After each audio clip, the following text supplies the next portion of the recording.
When I was young, I thought playing was difficult. You have to choose fingering, phrasing, pedaling, articulation, direction, line, pedal, but also rubato, possibly. And then it never comes out the way you expect because the piano doesn't respond, this other acoustic doesn't respond. You never know how things respond. Then you deal with the unexpected, more or less than more. But ultimately, it's narcissistic because it's all about you. Of course, you can dream that in the past people did expect from the interpretation to be partly recomposing, if not reinventing through perhaps in part improvisation, in part transcription, in part perhaps even, well, the opposite of today, which is recitation through codified scores that lock you in the fear of the wrong note, which is the dogma, you know.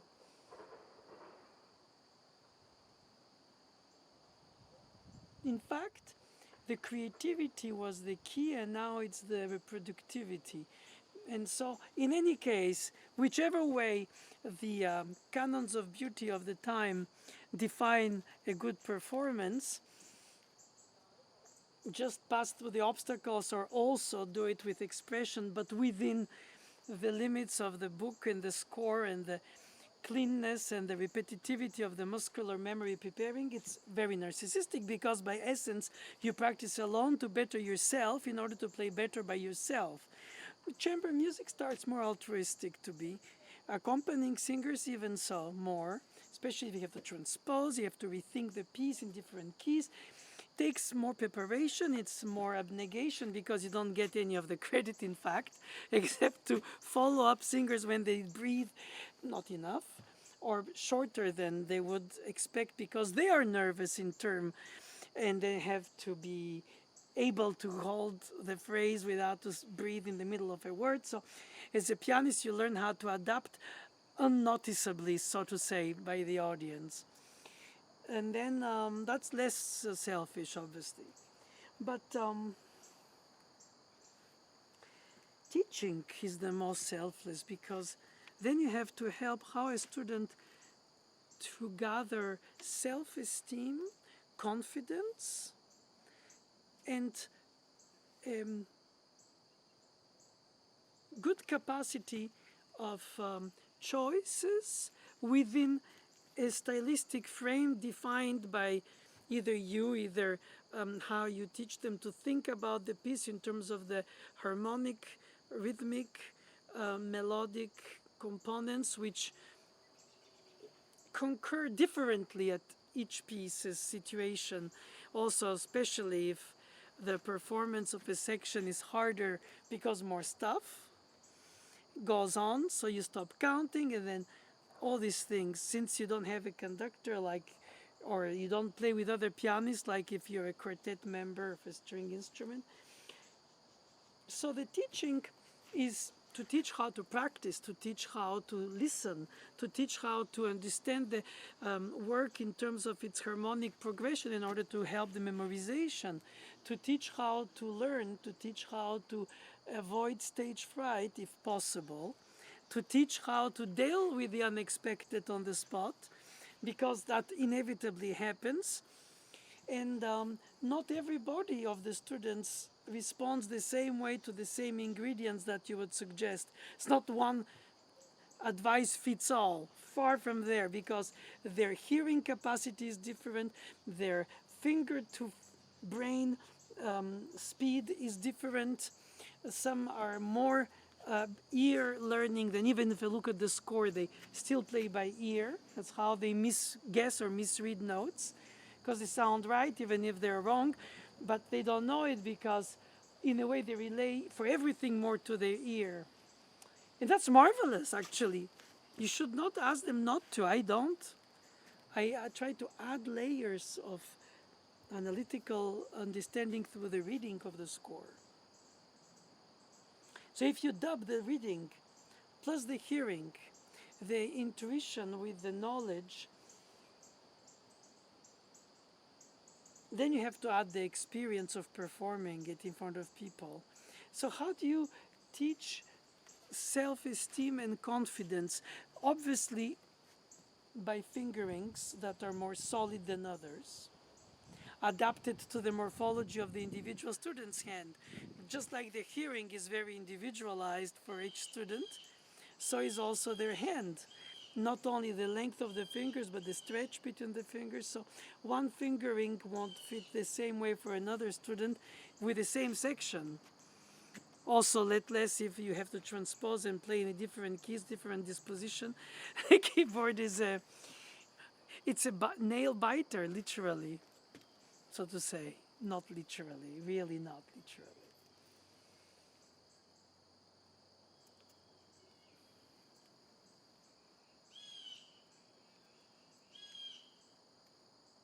You know, every day I try to solve these problems student by student. And I take it so at heart that sometimes I feel like I can never find the right solution for each that will sort of unlock all the locks that fear, attention, over care, but obviously they have to be cautious. So cautiousness is good. Daring is good if you have the right fingerings, right pedal, phrasing, breathing, right tempo too, or able to keep it, and how you count to keep it independently of what it takes to play it. All this is so easy to say as I'm just doing it now. It sounds like I'm reciting it from some book that I memorized because I repeat it every day. But no, in fact, I adapt it every day. That's fantastic actually too, because you see how it takes longer for some, it takes shorter for others, or it takes differently, mostly for longer and shorter, differently. They're musical, but with different ways of entering in the piece. Some more intuitive, as I said, by the ears, some more by the eyes.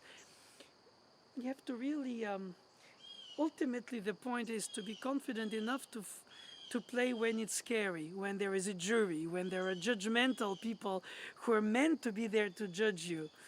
And then you have to withhold yourself. It's already hard enough to do without. And all this goes too fast. There isn't enough time for them to feel confident because the weeks pass, the months pass, the jury day comes in. In fact, they are never ready enough for all what they have to absorb in order to become confident and at the same time within the norm of the authenticity of the edition, to feel, if not creative, at least feel like they're doing something when they're playing the piece, not just reciting it correctly. That too, but not only. And then what does it encompass depends of how they were taught before, what they were told to do. You cannot change that at once, and you shouldn't. In a way, to be very careful, very psychologically subtle, to try and see and ask them to try play this voice with this voice, take off this part, try to see how you can play a section that doesn't have all the voices and all the accompaniment notes all at once, because sometimes it's easier to play it as a bunch of stuff, but it's all bundled. And when you play them by layers, you can't first. Then you have to focus, and then you have to read, then you have to go back. You realize that you don't know it enough to know it in layers. And once you know it in layers, then it's harder to put it back together because you're more aware of the things that you were unaware before that are happening, that you have to absorb, re-immerse yourself in the traction of the piece and the way it goes through. And that's where the problem comes for me, because I have been taught by Mademoiselle Boulanger since I was a child, though I had a perfect pitch, but that was a given, to be attentively following the voices, even in chordal progressions, not just in contrapuntal music.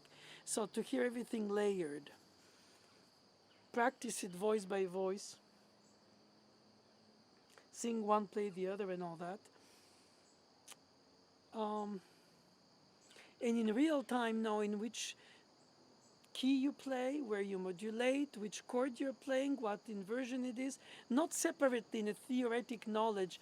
It's like grammar and then spoken and then memorized, like you do for texts if you have to, in theater or in class when you have to recite a poem or something, as they used to ask us to do from memory. It's difficult. I understand. Because the composers we play, the Schumanns, the Chopins, the Mendelssohns, the people of the early Romantic or mid-Romantic or late like Brahms and Rachmaninoff into the 20th century or Griegs, who remained romantic in the expression of the mode of the music, then you realize that there is a ambiguity when they write up and down stems in each hand for at least 4 voices played by their 2 hands, if not more. But then, because in a single hand you play 2 voices that inevitably, if orchestrated, if it's, let's say, oboe and clarinet, you'll hear them differently just by the color of the timbre of the instrument.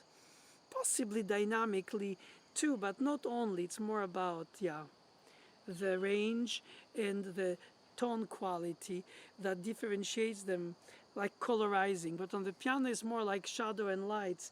And so if you really want to voice one and less the other, you have to be very disciplined to do it throughout, which makes you work on the independence of fingers, especially those who have single tendon for 2, like 5-4 or 4-3, compared to 1-2 or 2-3.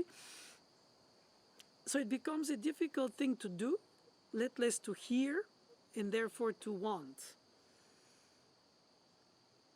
Whenever the combination of the 2 voices in the same hand becomes some kind of a hidden melody, because inevitably you have the voice that has a decay that dies and the one that moves under it that is heard, and then combined with the next long note of the top voice, it becomes a combination, and you hear ta ta ta ta ta ti ta ta ta ta ta ta ti instead of ta da di da da with ta da da da.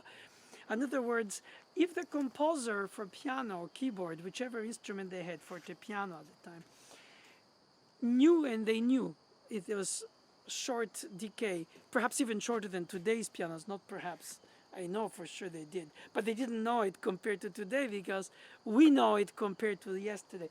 But regardless, even so, they must have taken into account that when they bunch the 2 voices close in the same hand, that the listener who doesn't have the score, who doesn't know the piece, will hear the combination rather than the layerization. And if you do it layered, that means you have to really, really be aware to play louder the long volume, long value in a louder volume. I'm sorry. It's tiring after a day of teaching, my words go wrong. But this is true. I noticed that in the teaching. You have to anticipate each long value with a louder volume so that the decay is less when you pick it out of it in order to go to the next, so that the fastest accompanying notes on the secondary voice, if they play more notes, they don't decay as much, so then they combine if the decay has happened earlier. It's just a question of planning ahead of time if you really want to indicate through your playing that you are privileging 2 voices, of which you have to inevitably on the piano play louder the one who has longer values, because that's the one that decays. And if you play it soft, the long value, then the passing tones on the faster notes will be heard more, and then combined with the next long note, and it becomes a hidden melody, as my father used to say, because he was medical doctor and musician. And he used to say, listeners verticalize the hearing by hearing the moving parts combined. And I told him, yes, but I was trained to hear the layers. And he said, yes, but people are not usually trained to that.